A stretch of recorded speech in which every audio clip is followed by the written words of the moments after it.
Hi everyone, this is Keith from Gaming Trend, and I'm here at Origins Game Fair at the Kosmos booth, and they have decided to reprint a bunch of games that have not been available for a while, and it's really exciting because these have been really good games that have been in demand, and they even have a new game here, and we have Ted from Kosmos here, and he's going to give us a quick overview of the games that they're showing off here at Origins.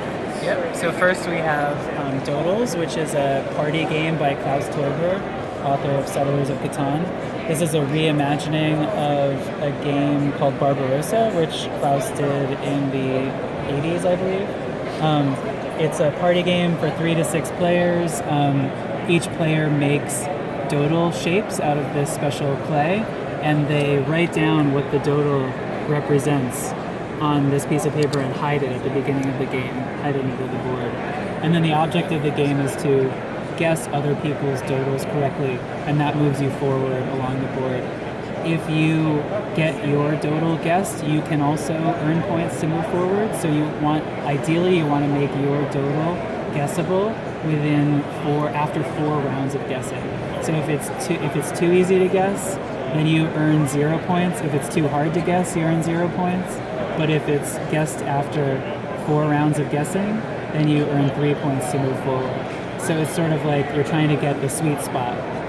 Something that's not too obvious, like this looks kind of obviously like a hammer, but like this, it could be a lot of different things. So you're not sure. Is it a coin? Is it a quarter? Is it a dime?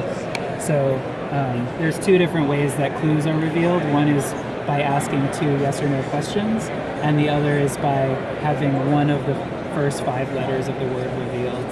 So over time, it becomes clear what those are, and people can make guesses by throwing their guessing cubes into the funnel. Whichever cube comes out first is who gets to guess, and who, if they're right, they move forward, if they're wrong, they move back, sort of goes along. The winner is ultimately the person who makes it to the end.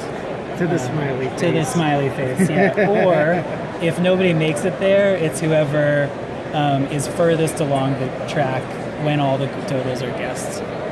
So that's basically how it works. Okay, so how long does it take to play? It takes about, I'd say it really depends. Like when I play it, it's usually like people are drinking, it's like a party atmosphere, so it takes, an hour or something. I think we put 40 minutes on the box, because that's like, if you're really focused on it, it'll take 40 minutes, but party games are a little bit more like loose, so 40 to 60 minutes. Cool.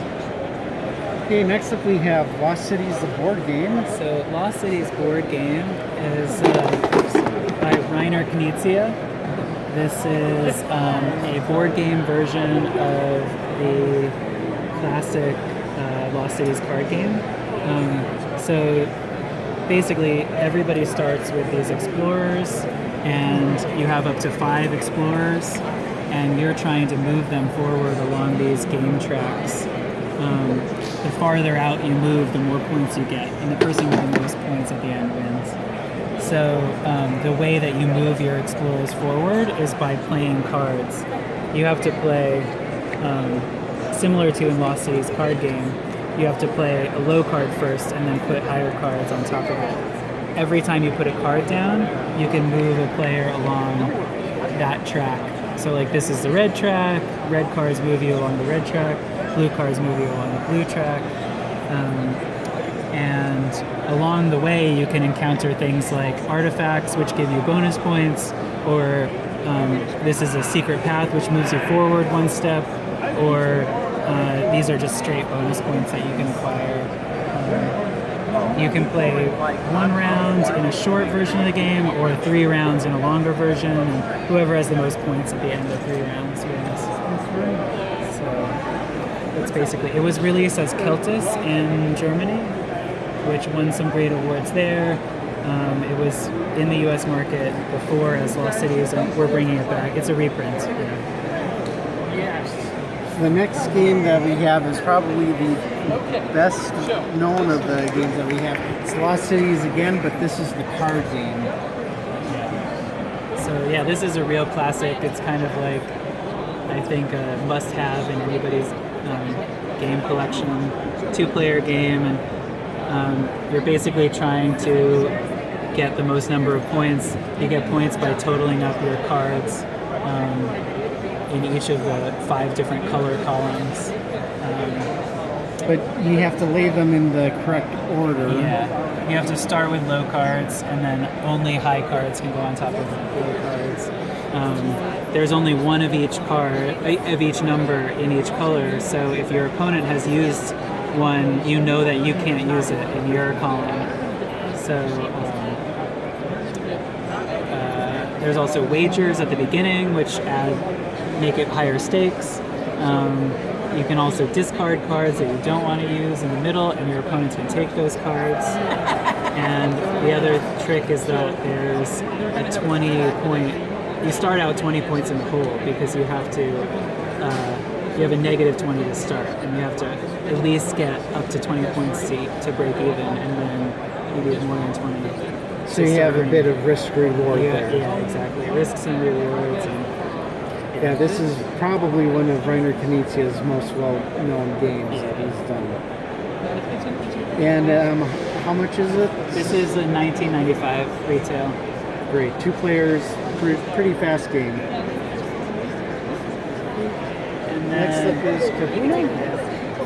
I admit I haven't even heard much about this one. Kahuna's another great 2-player game. It is about area control and card tactics. So each player starts out with 3 island cards, and the island cards each indicate one island on them. And with a card, when you play a card, you can build a bridge to that island. So like this is the Huna card. That means I can build any of the bridges to Huna. Once I've built a majority of the possible bridges to that island, I can claim it with a token. So that is now my island. The cool part and the strategic part comes into play when you can remove your opponent's bridges and therefore take away control by playing 2 cards. Like you have to play to remove this bridge. My opponent would have to take away. Would have to play either a Huna card and an Aloha card to remove this bridge, or they would have to play 2 Huna cards or 2 Aloha cards. So like that's how you remove bridges. And you play 3 rounds. The rounds are over when all the cards are used up. The person with the most islands under their control gets points at the end of every round. So that's how it's scored. How long does it take? It's about 30-minute play. 30 minutes. And what does it go for? This one's a $24.95. Okay. Yeah, it has a little bit nicer components with bridges and discs there. So. Yeah, it's very easy to learn, but hard to master because it's in like a great strategy game. It's like the rules are simple, but the permutations of all the rules are really complex. So like it's sort of like chess in a way. To think far ahead. Okay, then tell us a little bit about Dimension.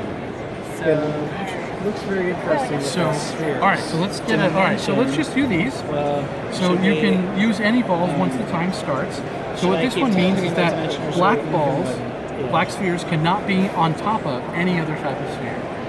This one means that white spheres and black spheres can't touch. This one means green spheres and blue spheres have to touch. This one means green cannot touch green. This one is saying use only 2 blue spheres. And this one is saying orange spheres have to touch orange spheres. So everyone plays to these rules? Yes, we're all playing at the exact same time. Fine. Oh, yeah. All right, are you ready? I guess so. All right, go. So they're basically trying to follow the task cards, the 6 task cards, with the spheres in their play area. It's 1 to 4 players. Everybody plays at the same time, and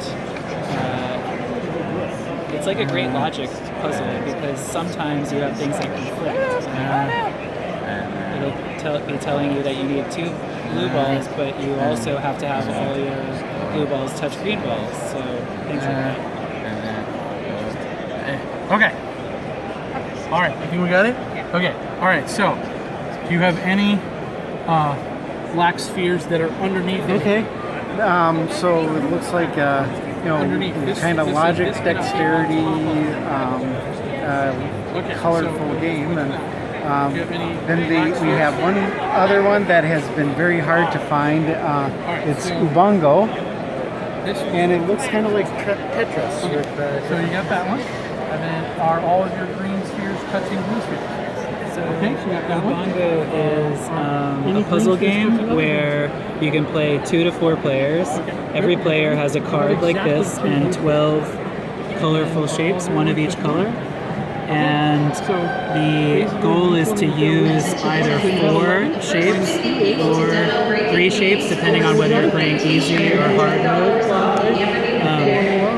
You want to completely fill in this area with those shapes. You decide which shapes you're going to use by which symbol on the die is rolled. So like this is the hand symbol. That means I'm going to use the 4 shapes from the hand row. So this shape, this shape, this shape, and this shape. And I have to complete the puzzle in the time limit. And you do about 2 or 3 of those? I didn't do a very good job, but so everybody's racing the clock. The first person to complete it grabs a blue gem, and the second person to complete it within the time grabs an amber gem. Everybody to complete it grabs 1 gem at random out of the bag, and then each of the gems are worth different amounts. So after 9 rounds of play, you total up your total value of your gem collection. So it's great for families. It's very easy to pick up. It's addictive because you kind of don't want to stop trying ever because you really want to get it to work. But it takes a long time to master it. I think I might have chosen the wrong shapes. Oh yeah, see, look, this is why I wasn't there.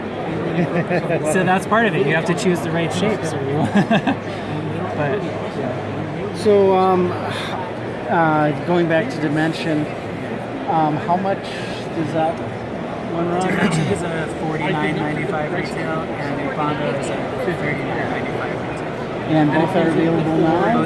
All 6 games are available now. Great, yeah.